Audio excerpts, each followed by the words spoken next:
record. So tonight we're going to go ahead and continue with our week number 2 of creation spirituality, moving from a toxic theology to embracing our sacred divine. Very excitingly, the moderator of our denomination is now becoming a reader of our newsletter, and I got a response from her this week that she was quite grateful for the teachings that we were doing. So that was exciting. That we're kind of in a good wavelength. So tonight we're going to be talking about, last week I gave the kind of the larger container of what is original blessing. And as I had mentioned, there are a number of components to original blessing, and none of this is really new. Yes, I said it last week, but a lot of you mentioned it tonight in the check-in that what we're talking about. It's like, yeah, that's how I felt, but there were never any words. And it is unfortunate that for many churches, and yes, the Catholic Church, of which I grew up, yeah, babies were going to go to hell if they weren't baptized. And for what reason? So thinking, and bad theology leads to bad places, and really destructive ways. So again, what we're trying to do is just bring to light what's already been there.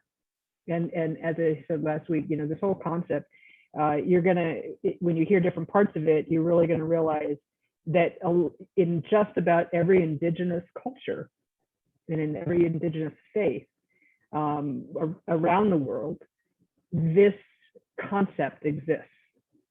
But in the colonization of everywhere, it's been, stamped out. And that's why we are in a process of, resurrecting it, if you will, because in doing so, I believe it will be one of the ways that we can succeed in continuing this planet in a good and positive way. So, and that said, so this journey, this path thing, as I alluded to last week. So there are 4 paths they're referred to for creation spirituality, and you can look at it, this way. I'll share, this is the logo that I pulled. I did not develop it, but I pulled for this.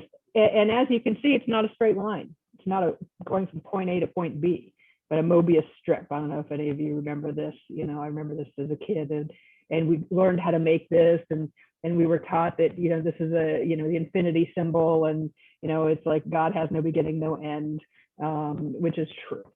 And the person who put this together, they named the path of awe, delight, and amazement, the path of mystery, suffering, and letting go, the path of birthing, creativity, and passion, and the path of justice, healing, and celebration. And the importance of these paths is to remind us that we just like grief, I think grief is a good one. We're taught that there's the 4 or 5 stages of grief, and people think, well, if I go through them, and once I've gone through all 5 of them, I'm done. It's all better now. I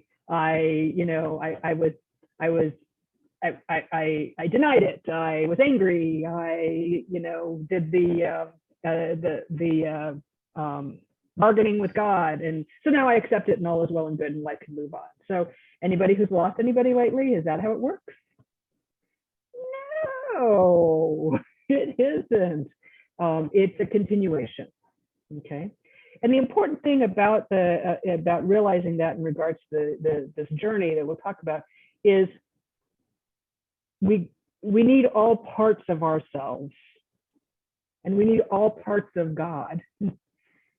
Just like we've been talking a lot about the divine masculine as well as the divine feminine, not the toxic masculinity, but the sacred masculinity, and not about the erasure of the feminine, but really coming back to realizing and embracing the divine feminine, and how our faith is really a connection, a connectedness, a bringing back together, a healing of the separation that has been the interpretation of the Garden of Eden story, right?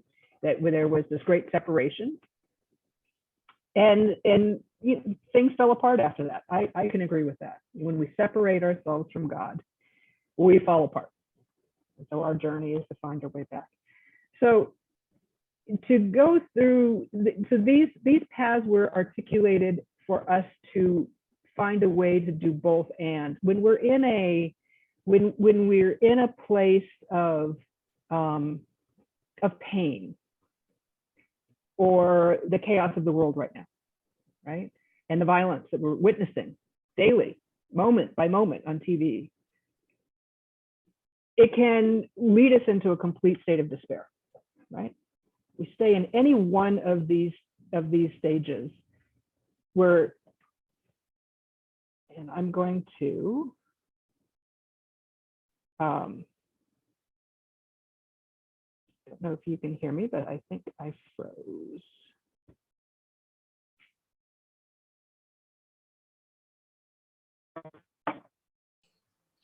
She'll probably come back on in a moment. Sorry about that, y'all. We'll be moving future teachings back into another room closer to the modem. Sorry about that. So what I was saying, I don't know when I froze. However, when we enter into different places in our lives, it is easy to get stuck. And it is easy to interpret situations as the one and the only. This is oftentimes used, and we see this in the path of suffering, right? The via negativa, the place of grief, the place of violence even. And, as I was saying, we see this, we're really being bombarded by this right now with all of what's happening in Ukraine. And it's not the first time at all, but right now that's what we are seeing. So what do we do when we find ourselves in a place of pain? Right? Oftentimes we stay in it, don't we? And when our faith does not give us the tools, and this is important, when our faith does not give us the tools to work through and to work with these experiences, that's when that's when I was going to say, I'm being recorded, stuff happens, right? That's when we can to deal with, for instance, I've written a lot about this, and I think we can all relate to it, especially for folks in the queer community, right? Being bombarded with homophobia, or as Jamie was talking about, just a student who came to him today, right? That when we're in these places of really getting in touch with our authentic self, who God created us to be, and we are faced with the discrimination and bigotry, et cetera, from the world around us, and even our churches, how do we respond, right? That's a time of suffering. That's a time of struggle. Well, unfortunately, one of the ways that we respond is to inflict pain upon ourselves, right? Whether it's it is one of the reasons why there's such a high addiction rate, within the queer community. We dive into a pill bottle, a booze bottle. We engage in behavior that is not life affirming, right? We get really sucked into bad relationships on every level, right? Just so that we can hurt ourselves, because that's what the world tells us, right? But what if we were taught, what if our faith gave us this container as a response? Okay, folks, you're being bombarded with messages that saying you're not good, you're not worthy. What if I could turn to my faith and go, no, that's not what my understanding of God is about. My understanding of God is that God sees me as somebody and something that's divine and holy and sacred. So back off, right? What about if we lose somebody, right? I mean, we've all lost, significant people in our lives, some more than others recently. And in that, what if we can turn to our faith and we can find the container that says, just allow yourself to be in it? I mean, how many times have we heard, oh, just get over it, right? Just get over it. It's going to be all right. Don't worry about it, right? How many have dealt with depression or anxiety? Just be happy, right? Right. But what if we were given a container that said, just be? You're in pain, just be. Mother Teresa said, just allow pain to be pain. And if we can allow pain to be pain, we can realize it just is. And we can sit with it. We can allow people around us to love on us and to be that container for us to hold us in whatever state we're in. So that we don't have to stay stuck there and sink into that, but we can experience it, grow in it, heal with it, and move forward. So how does that happen? Well, that happens by, in this understanding of faith, it teaches us, well, pain is pain. Well, what about in those times we can also partner it with being in a state of awe, being in a state of gratitude, being in a state of wonder, right? Somebody talked about Diana Butler Bass, who one of the first books that we studied together on gratefulness, right? So the path of awe and wonder, which is our focus for tonight, says that when we enter into life, we need to begin with entering into being in a journey of constant gratitude, of constant state of awe and wonder, so that when that bad stuff happens, we still can allow ourselves to see the beauty of creation all around us. And that if we can keep that connection, yes, we're in the pain, but we can still see the beauty of creation. It can be that stream of hope that can keep us connected, right? That can help us move through it. It's how in some people might say, well, it's just feel good stuff, right? Some of the images of, how many of you saw the singing of the little girl singing Let It Go in Ukrainian in the bomb shelter last week, right? In the midst of that, singing from Frozen. And it did something to probably most of us, of like, wow, these are real people. And the more we can see the awe and wonder and the beauty and just like John had said at the beginning of praying for not just Ukrainians, but praying for the Russian people as well, it keeps us connected. And when we stay connected, then we can't divide each other, right? That's just a simple example of how these paths they're interconnected with each other, but they're all each important in their own right. So let's go back to this awe and wonder. So I want to share this with you. So original blessing is about honoring. It's about seeing the awe and wonder. And I love this quote. The idea of honoring is critical. You don't honor a child by abusing him or her. You don't honor our dreams by ignoring them. You don't honor our environment by polluting it. You don't honor sexuality by either denial or promiscuity. We don't honor the disasters that unexpectedly and painfully and naturally occur by holding on to what is lost. Instead, we must treat children as teachers, must allow dreams to show us sides of ourselves we have not consciously accepted. We find ways to co-evolve with our fellow creatures. We respect our bodies and celebrate the mystery and power of passion. And we let go of what is lost to build anew in the space left behind. And all of that can happen when we stay connected to seeing the beauty, the awe and wonder of life. The paths of our spiritual journey can be understood as a dance moving in and out of these four mystical paths.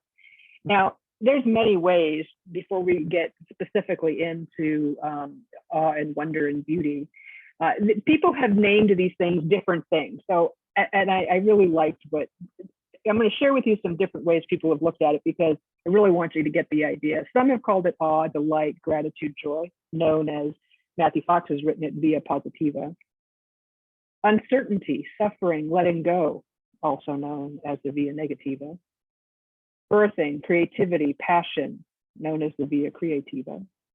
and justice, healing, celebration, rebirth, resurrection, also known as the Via Transformativa. Being in awe of beauty, embracing our passions, recovering the art of savoring.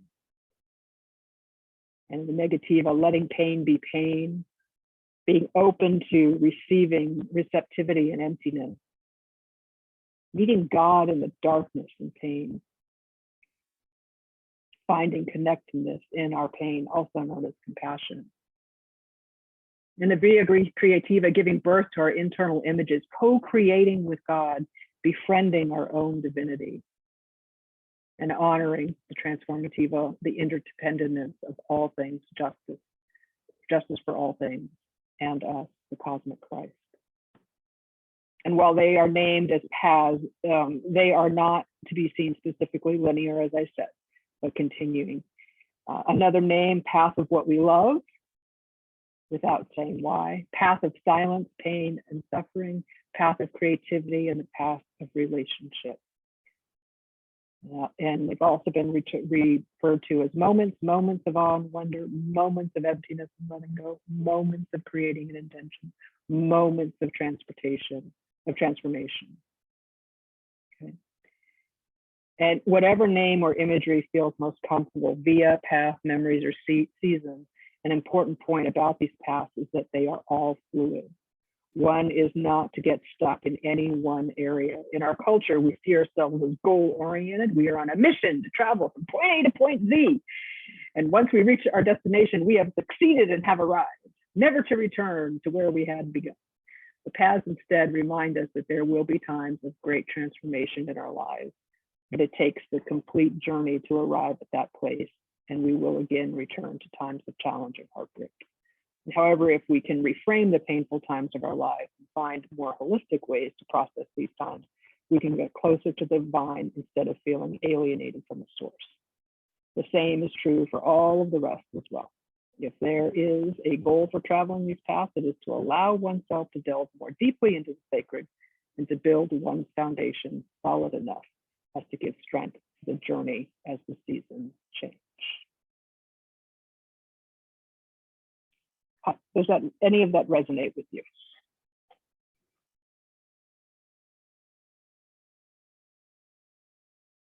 Thoughts?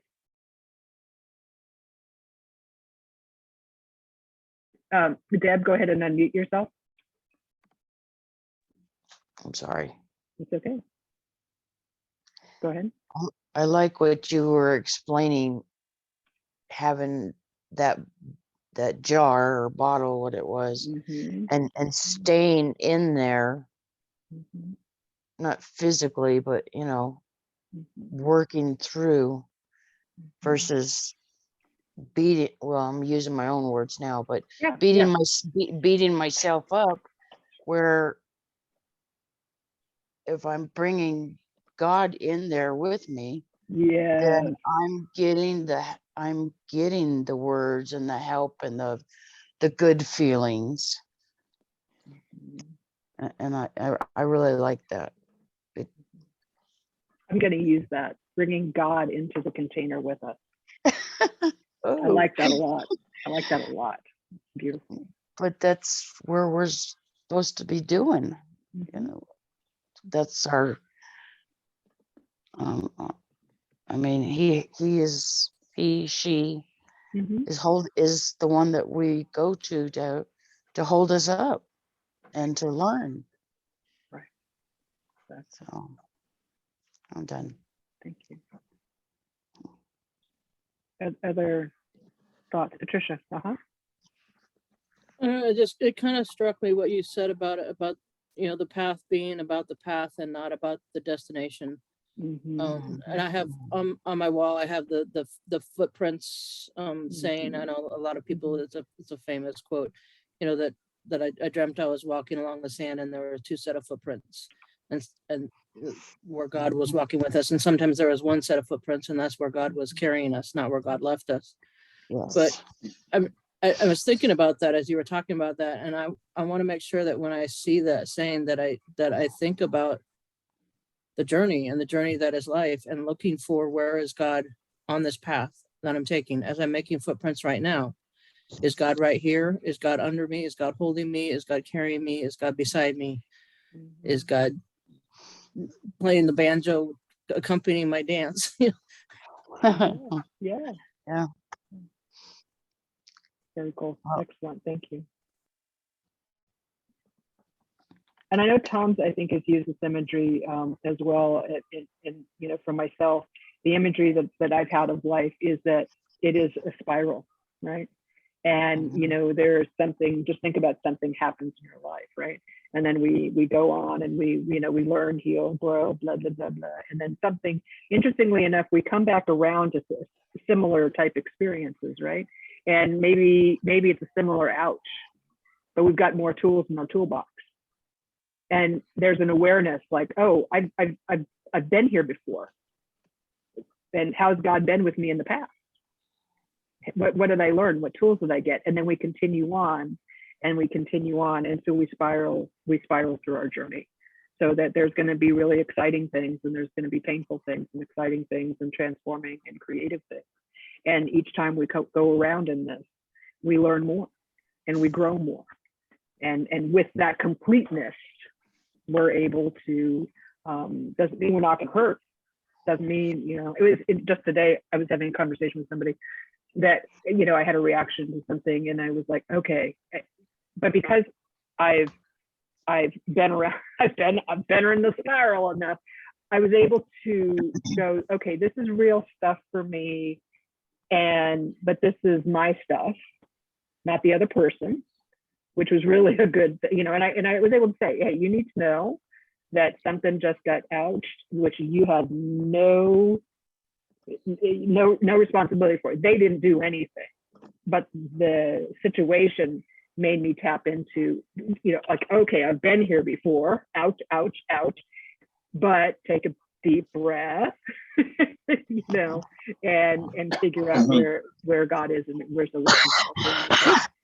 And it's a good awareness, like Patricia, you just said, is God holding me in this? And giving myself permission to let God hold me. I think that's another important part. Yeah. Yeah. Mm-hmm. Any other thought before I move forward? Yeah. John Hilton did you have something? You're muted. John Hilton is muted.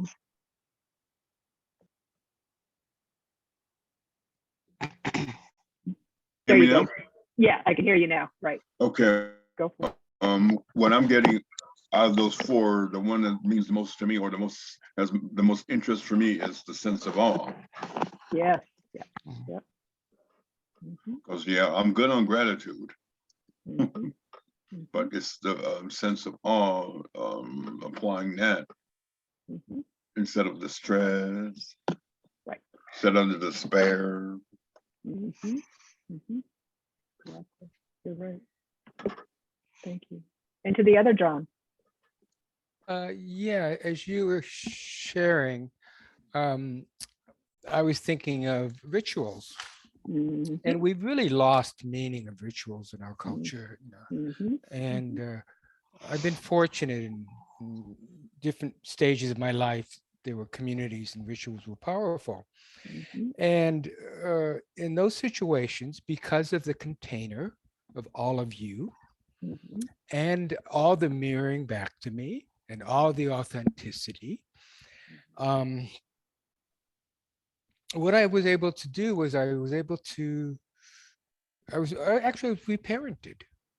We again, as going back to what Ed said, I see you, I hear you, I care for you, you're not alone. And those tools are so sorely lacking. And I do think it is for someone to really be a spiritual teacher and work with faith, we really do have to share those tools with each other. And Pat, I thank you for the, and I downloaded anything you've created, I download and I play with, because there is so many wonderful teachings out there. And I do believe after a while, they say the same things, vulnerability, empathy, compassion. We are together. God is all, and it doesn't matter which direction. And as I get older, and I'm just grateful. It makes sense. These are something. What is it? I forgot what Native American said it. But if you can't grow corn, what good is it? So if you can have a philosophy, but if you have a tool to deal with the grief or the loneliness or the whatever, if you've got tools, we come out of things quicker. Yes. I no longer caught in that quagmire that I was when I was much younger. I mean, I still go through shit, but we come out of it quicker. Right. Exactly. And that's because you've got the tools. And I mean, I hope if nothing else that by the end of anything that I teach, you've been given a language, you've been given words to explain or to describe something that you have innately known. Because I honestly believe we all know this stuff, except it hasn't been taught to us or it has been denied to us. And this is to remind us that it's always been there. And so that's a good segue into what is, let's talk a little bit more about the first path. I think that really holding on to it as awe and wonder is really, really good words and a description for this path. Because just like living in gratitude is so fundamentally important, I want us to think about if we approach the world, one of our morning rituals or sometime during the day or multiple times during the day, we allow ourselves to just look and absorb and be in awe of what we see. Yep. Right? Whether it's Lola on your lap, right? Whether, I might, joke around about like, look what my child did, right? My 4-legged child did. But I got to tell you, that little munchkin, the dog, not my child, my dog child, brings me such joy, right? It brings me just in awe. And we get so busy in our lives that it's very, very easy to just jump over that, because I really do feel that we have packaged awe and wonder as a luxury. It's a luxury, right? It's a luxury if you go to the spa. It's a luxury if you take time to go on a hike. It's a luxury to go to the ocean or to the highlands. And I just have to share, hang on a second.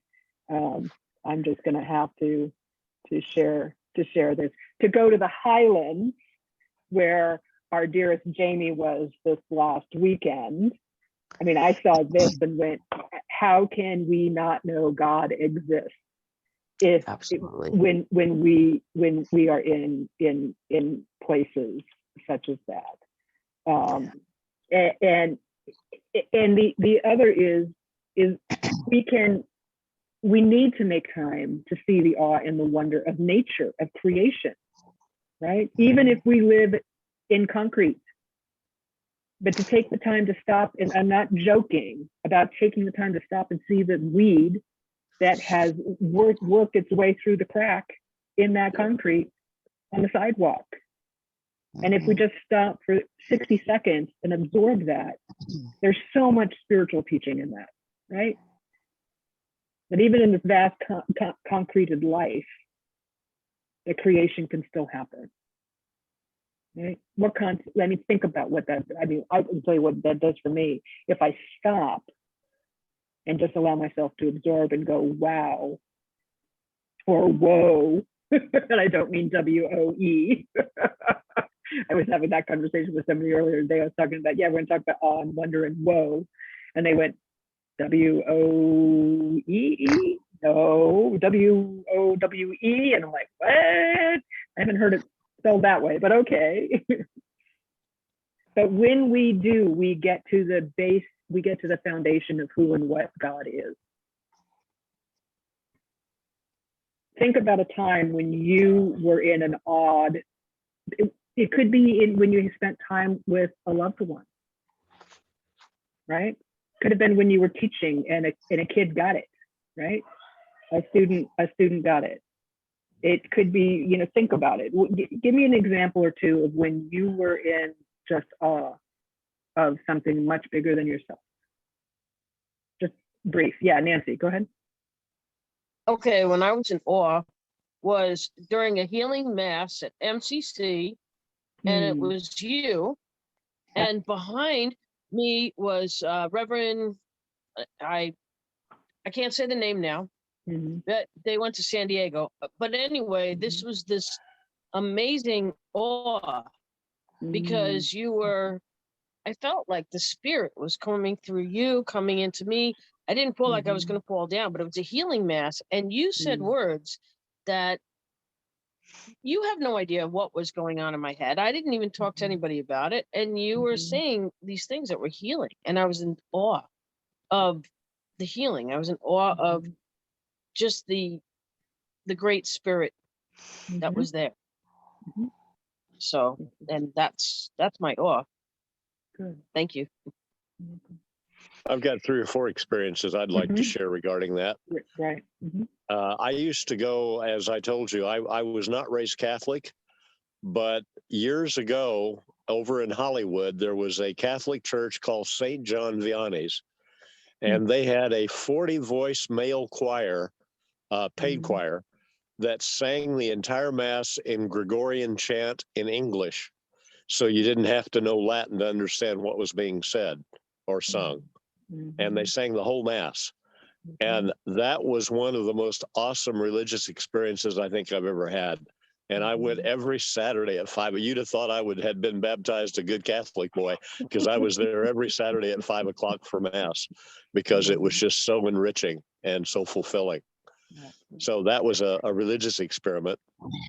Then there were 2 experiences I had in Australia, speaking of being aware of God's beauty and God's greatness. And that was when I climbed up to the top of the bridge, the Sydney Bridge, which spans between Sydney and North Sydney. It goes across the bay, and you're up about 300 or 400 feet in the air. And you're looking down across the bay, and particularly at night, you can see the lights from both cities. And it's totally just awesome. And then we also drove into an area west of Sydney. I believe it's called the Blue Mountains. And it's called that because the oils from one of the trees permeates the air, and it literally turns the air a light blue. It's just, I've never seen anything quite like it. Really, really one of God's creations. And then last but not least, you were talking about animals and how they can call our attention to God's creations. And I get so tickled when my cat crawls up on my chest and reaches over and bites the edge of my hand very gently, telling me, Paul, I'm hungry and I can't open the can of food myself, and you need to do that for me. And so it reminds me of my responsibilities, of what I need to do for a creature that God created that it cannot do for itself. Excellent. So that's my four experiences relating to the discussion. Good. Wonderful, Paul. Good. Yeah. So I don't Great. know if I Oh, go ahead. go ahead. Deb. Go ahead, Deb. All right. So I don't know if I've told you guys in the beginning when I got to the Bible study, but I was laying in bed, couldn't sleep, and all of a sudden I had this awe. I couldn't see anything, but I could feel it. And I had been praying and praying and praying that night. Right now I can't tell you why. I mean, I prayed all the time, but so I could not verbally hear him, I knew what he was telling me. And the next thing I knew, I was sitting up in bed And mind you, I didn't sit myself up in bed. Okay. And then I felt this feeling. Someone was holding my hands. I could feel the heat. It was just, it was awe. And you guys are the first ones that have not told me I was an idiot, you know, but he was there. You're not. That's beautiful. And he told me, because there was issues at the church I was going to, I had written a list down of everything that I was told and what was going to happen in that church, the bad and the good, and who would leave the church. I wrote it all down. And I always went to the church and opened up everything, got everything ready. And I had a short, like 5-10 meeting with the pastor. And I did not tell him the whole story yet. He says, I wrote a list down here for you. You want to read it? I'm telling you, verbatim from the top to the bottom, Yeah. in the same order. Right. Yeah. And those things that God told me happened. Yeah. Wow. Amazing. I mean, it's just, I will never forget that. Never.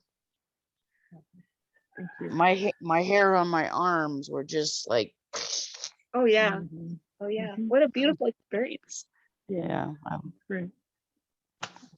Jamie, I want to put you on the spot for a second.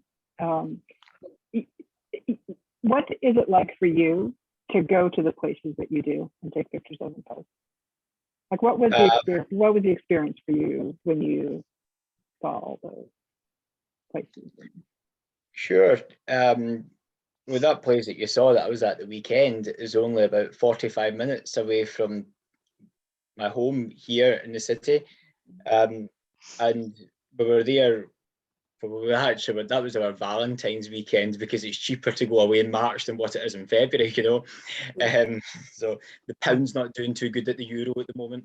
But we went through to Stirling, which is a city not too far from here, and yes, that's the castle, yes. And my husband Ian turned to me and says, "Do you know, I feel like I'm on holiday.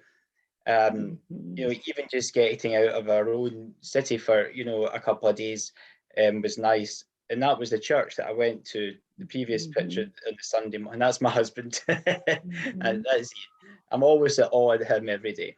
And I went to the church there on the Sunday, Church of Scotland, and and that was the church that King James I, as you would call him, we call him King James VI in Scotland, you know, the Bible translation. He was baptized in that room there, and then he was crowned in the church down the street. So it was nice walking in the place of history, and even and as a history teacher and one that loves history, you know, I've always in a space of awe that these major events happened, you know, just on my doorstep. You know, and yes, and that's my husband looking interested. He was bored stiff. Beautiful. Yeah. Another one that I would share as well that I'm in awe with is I'm a piper for the pipes, and over the last maybe 3-4 years, but especially during lockdown as well, I've not been able to play as much, and giving up 2 or 3 nights a week practice was just too much there. But when I did get together with the band, and I used to teach the children as well, the pipes, the bagpipes, that is, you know, to have a night when everyone's in tune and the drums are going and you know, and the band's going, it is actually a very uplifting and spiritual experience as well. I'm not very good at talking, you know, about things. I feel it more through music and poetry and in you know, certain places. And one other thing that I was in awe with was the response that people did during the COVID pandemic. You know, I mean, you did get your few people that didn't wear masks and, you know, what have you. But the response of our churches here, it was nice to see. Unlike the US, here, not very many people now go to church. So it was actually nice to see churches, people coming out of the buildings, you know, and putting stuff on their railings and, you know, and what have you. The church, people came out of the church and helped each other within their parishes. You know, a lot of elderly people, still a lot of elderly people in our congregation isolating and not wanting to come out. And we all pulled together as a team. So it was very nice to see that. And also, I managed to find a new church during lockdown as well. Yeah, for which we're grateful. Thank you, Jamie. I really wanted to hear your perspective of a place to do that. I mean, I look at the pictures. Great. Oh my God. And what's interesting is organically, we all have tapped into and shared some huge components of this whole awe and wonder journey. And that is spiritual experiences that some of you, you know, Nancy, thank you for sharing that, and Deb, of kind of an out of body-ish experience of being connected with the divine, and as well as Paul, the beauty of nature, right? And being around that, and the same with Jamie, of just being around that. Oh my goodness, it's allowing ourselves to be a part of something bigger than ourselves, right? And the other part that's also really, really important in this whole path of awe and wonder, which we put down a lot, is music and dancing. Music and dancing are crucial components to the path of awe and wonder. And it is something that, you know, what's the messaging that we're given over and over, right? In many, you know, it's not necessarily, in some parts of our culture, it is poo-pooed or not allowed, right?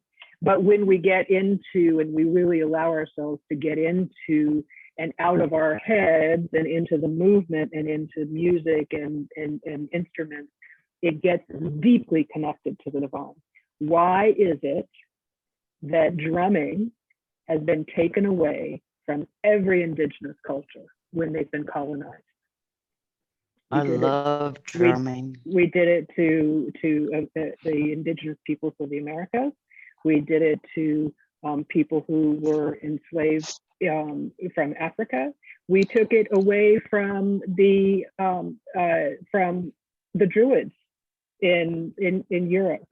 Drumming has been taken away when groups are colonized, because I believe it is an innate way of connecting to something really, really deep. And that is the heartbeat of the universe, for lack of a better word. And, you know, and then singing, you know, is, I mean, I hate the fact that, you know, I mean, I joke and I say, oh, you know, I make a joyful noise. Yeah, I can't necessarily carry a tune, whatever. But I mean, that was put upon me to shut me up, right? So it wasn't until I started to partake in, you know, rituals with my brother, who's pagan, that I found my voice. It didn't really matter if I was on tune or not, right? You know, and how we, in many aspects, we've silenced that. Not all, but it's something to be aware of. I want to go to just the last part of this for tonight. I want to just continue on a little bit here. The path of awe and wonder gives us the tools to remember and claim our divine birthright as children of the Holy One, instead of succumbing to the negative messages continuously put forth by church, family, society, and politicians alike. This path also reminds us that life is something to cherish and that we have something to offer the world. As Matthew Fox reminds us, when Jesus calls people into remembrance of their royal personhood, they are reminded of two things. First, their dignity, and next, their responsibility. A royal person has dignity, the dignity of the divine king or queen, that this would in turn be a starting point to their being released from captivity. By reclining with them at the table, Jesus made them feel clean and acceptable. And since Jesus was considered a man of God, they were now approved by him, acceptable to God. All are considered royal persons by God. All have rights. All have divine dignity. And what a liberating message indeed. That is what being in that place of awe and wonder of the one who's bigger than us. And then I lastly want to share with you this, and then I want to show you two brief videos to bring it home. This is where that both and concept is important that we talked about last week, of holding more than one thing. The path of awe and wonder and the path of pain and suffering and grief. Rainer Maria Rilke, whom Robert Bly used to call the greatest poet of the last 500 years, gives us useful and profound advice for living in a fraught time like ours in this one sentence. Walk your walk of lament on a path of praise. Walk your walk of lament on a path of praise. This sentence summarizes the essence of what mysticism is. It marries the via positiva with the negativa, the joy and wonder, reverence and gratitude, along with suffering and grief. It tells us to hold the grief and embrace the joy. What does negativa mean? That's the path of mystery, suffering, emptiness, pain. Yeah. Right. That's what Matthew Fox has dubbed them. I hate those as terminologies, but this echoes what Julian of Norwich wrote when she talks of learning to live with both mirth and mourning, and how we live with a wondrous mixture of well and woe, W-O-E, and how the mingling of both well-being and distress in us is so astonishing that we can hardly tell which state we or our neighbor are in. Isn't that what Mary Oliver, the praise poet, is also writing about when she insists that we pray by paying deep attention to the beauty that is in nature all around us? Oliver, who had been raped by her father as a child, knew about the dark river of grief and spent a lifetime healing herself and the rest of us through her prayer of paying attention to the wonders and gifts of Mother Earth. Okay. So being immersed in the wonder of God's creation, it is what gives us hope in the midst of despair. I'll be honest. It's so easy to be caught in that midst of despair. It is why, if anybody else has been following, some of the commentary on what's happening in Ukraine, the purpose of what is happening right now and the indiscriminate bombing is to break people's spirits. It is to break people's spirits. And what have we seen the Ukrainian response been? Unifying. Unifying, but it is also about not losing their hope. Yeah, determination. Yeah.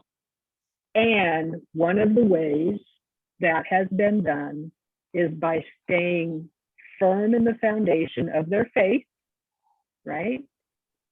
It is also about song, and they've been using song to stay connected, because delving into it, yes, the national anthem is one of the things that's being either played or sung in all areas, but it is what is one of the things that's being tapped into, and it's really difficult to kill that. It's really difficult to kill that. I want to show you two brief videos. This is actually, this is from Matthew Fox. Matthew has been putting out some great pieces, his meditations on the different paths and connecting it with the war that's happening. This one here is from the Via Positiva, the chaos of the evil of the world. I think this one is very appropriate. Oh, I need to stop sharing to make sure that I have the sound hooked up. Sorry. Can I just quickly ask who Matthew Fox is? Sorry. I'll answer that in just a second. I'll come back to that in just a second. Let me play these two and I'll tell you about Matthew. This is, they didn't lose their As the world marks International Women's Day, Ukrainian soldiers in Odessa brought flowers for family and friends, despite fears of an imminent Russian attack. The annual event aims to recognise the achievements of women and highlight the campaign for gender equality. It has a long tradition in Eastern European countries and across the former Soviet Union, where men often mark the day by giving blooms or gifts to their female loved ones. The flowers are seen as a symbol for peace and solidarity. Elena is a flower seller, distributing bouquets of blue and yellow tulips, despite mounting dread in the Black Sea port as Russian forces move through the country. I made it for peace to be everywhere. Yuri is a territorial defense force reservist on the ground in Odessa. I bought flowers, oddly enough, for my mother-in-law and my wife to congratulate them on March 8th. War or not war, our women need to be protected, loved, and respected. At the Siret border crossing in northeastern Romania, firefighters handed out flowers to Ukrainian women and girls. Yana is a refugee from Kiev. I think that this day is like symbolic because it's time to empower each other to do our best and like I don't know how to say it. And a lot of women are in army now, and they are great. They are. What do you want to say from to them? I want to say, girls, yeah, you're awesome and you're powerful and you're empowering us to do our best. And at a reception post in Poland, refugees spoke of their hopes for International Women's Day.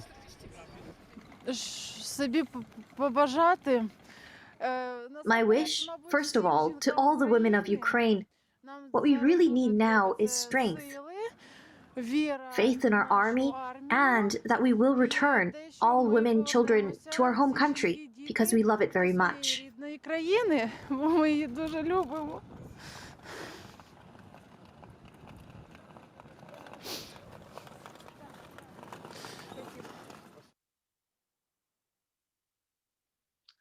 Wow. Yeah. And I think one of the beautiful things about that is a couple things. We've talked a lot about the feminine divine, right? And about the honoring of women as well. And how literally in the midst of war, that connection with the wonder and the awe and the respect and the honoring of women was not lost. And in that, it becomes empowering. And when it becomes empowering, it is hope. And in that hope, there is the ability to sustain in the face of in the face of death. I mean, it's just, there's a lot to say to that. I want to answer your question, Jamie, and then I'm going to show one last video. Matthew Fox is a theologian. He's a Catholic. He was a Catholic. He was defrocked by the Pope a couple popes ago. Shocker, he's a Dominican priest. And he has done a lot of teaching,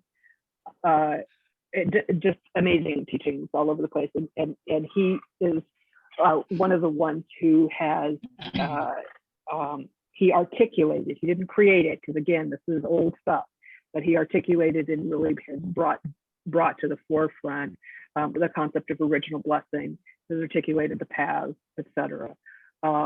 He's a prolific writer. He's, along with with Richard Rohr and others, are some pretty amazing theologians of our time. He was also my teacher. He created the University of Creation Spirituality, Wisdom University, which is actually where I got my doctorate. And a lot of the stuff I teach is based not just on his work, but on a lot of a lot of his contemporaries. So that's who he is. So with that, I want to show you one last video, and this is the power of music. And so we'll have this as one of our last. This is again.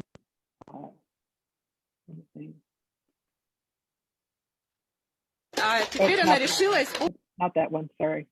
Oops, no, yeah, it is that one. It is this one, sorry. Исполнить вам песню для поднятия боевого духа. Амелия Анисович. Сейчас все не будут шуметь. Можно немножечко тишины? Не открывай, храни секрет, будь хорошей девочкой для всех, закрой все чувства на замок. Не боюсь ничего уже, пусть бы шум ничто, холод всегда мне был по душе. Браво, браво!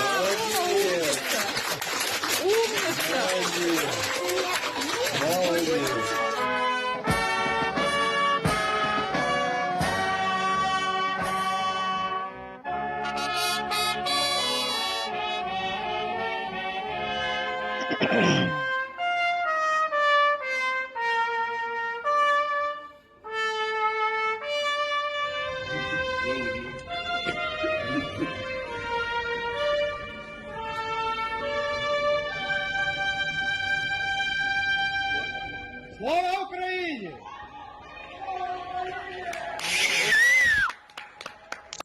Бабусі, бабусі, краще вони.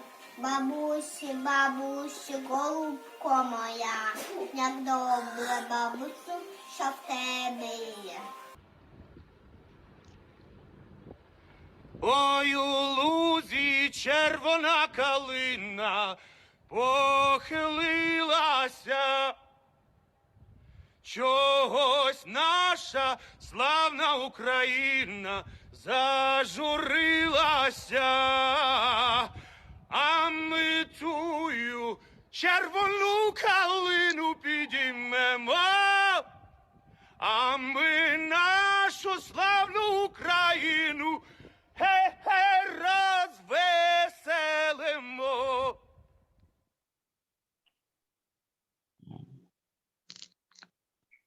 Wow. And doesn't that resonate with what happened during the beginning of COVID lockdown? Mm-hmm.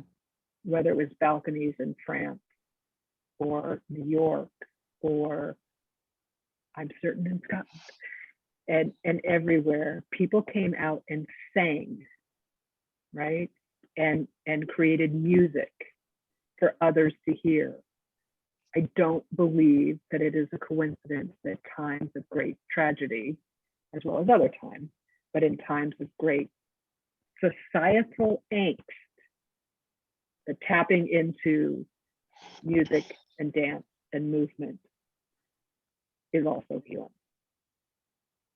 So this is the importance of being present, of allowing ourselves to absorb awe and wonder and beauty all around us, so that we can allow it to move through ourselves, not only just to enjoy the moment, but in times that we may find ourselves in the bad times, it's a lifeline of hope to the divine.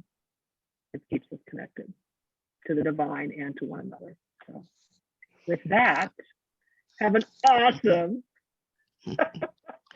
It was awesome. Awesome week.